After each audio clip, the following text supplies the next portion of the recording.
In my final video on representational systems, I'm going to talk about the consequences of learning this topic. Many are beneficial and some are not so beneficial, and one is very bad. I'll get to that right at the end. You'll be familiar, no doubt, with the work we do with submodalities, which are used in personal and business applications. Less well known, because much more advanced, is the work we do with neurological strategies, which is really the province of the A-grade practitioner. You'll also be told quite often, I think, by many people, that if you repeat back to someone the sensory-specific words that they have used, then you will build rapport. Actually not. Repeating back is useful. It's a variant of what was called the AT&T selling model, in which the sales executive was instructed to repeat back to the prospect the last 3, 4 or 5 words the prospect had just said, thereby indicating, I hear you and I accept what you've said, now let's move on. Repeating back to someone their sensory specific words has the same effect. But again, it does not build rapport, it builds liking. And if you don't realize there's no connection, no necessary connection between rapport and liking, then I can tell that you've never been in a tough negotiation. However,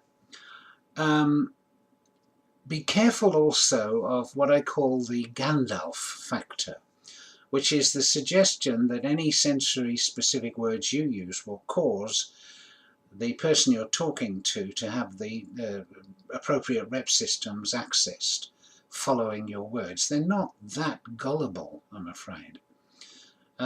So the 4-tuple used when you're telling a story to a group of people or one person, yes, is extraordinarily beneficial because of the effect that it has on you, not the effect that it has on them.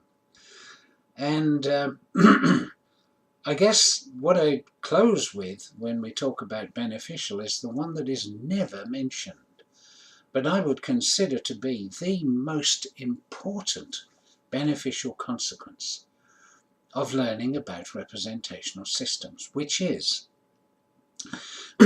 that from the moment you know about representational systems and you begin to explore with them, your attention is wholly on the other person, and you are listening to everything they're saying. You have reawakened the curiosity about other people that you once had as a little child.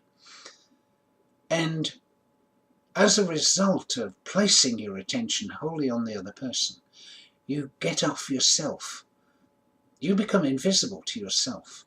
As a result, people respond to the fact that you are totally fascinated by them and listening intently to them. I've had so many people come to the second session of my practitioner course and telling me how things have changed in work and at home because people are responding differently. Yes, they are. It's not because you have changed. It's because you have changed your attention patterns. Now, that's not featured, and I think it should be, as the actual selling point for representational systems. Another consequence that is specialist and totally useless, actually,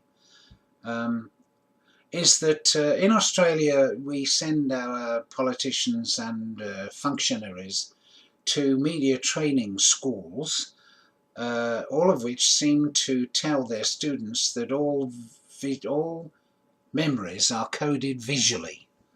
I'll say that again. They say all memories are coded visually. Supercalifragilisticexpialidocious. And with that mistaken view in mind, and the Gandalf factor, they instruct their students, you must answer every question asked with the word look, because that will cause any listener or viewer to immediately access visually and thereby remember what you've said. I'm sorry, I have difficulty not laughing at this point. Perhaps it would be easier to stop laughing if I think about the last consequence, which is not a good consequence at all. And it's appropriate to mention it now because we're heading for the 20th anniversary of an investigative report made by TV Channel 9 on an episode in which the Education Department in New South Wales employed 2 people to teach NLP to the teachers in that department. These 2 people were qualified to teach NLP because they'd read a book about it.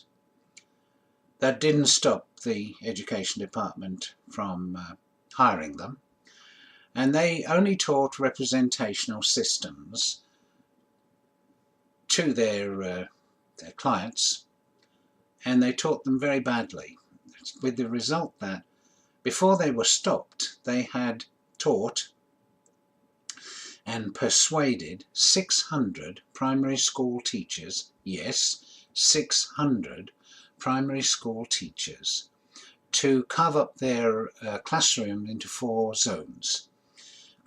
In one of the zones, the visual learners were to sit passively looking at pictures, no text. In another zone, the auditory learners were to wear headphones and listen to lectures. In the third zone, the digital learners were to read textbooks, no pictures. And in the fourth zone, kinesthetic learners were to run around, throw tennis balls at each other, and climb frames to help their learning. The whistle was blown on this by the happenstance of a parent getting hold of an internal memo within the New South Wales Education Department instructing teachers how to categorise their children in their class as visual, auditory, kinesthetic or digital learners. The inflammatory one, the one that caused all the trouble, was you could always tell a kinesthetic learner because they were overweight and ethnic.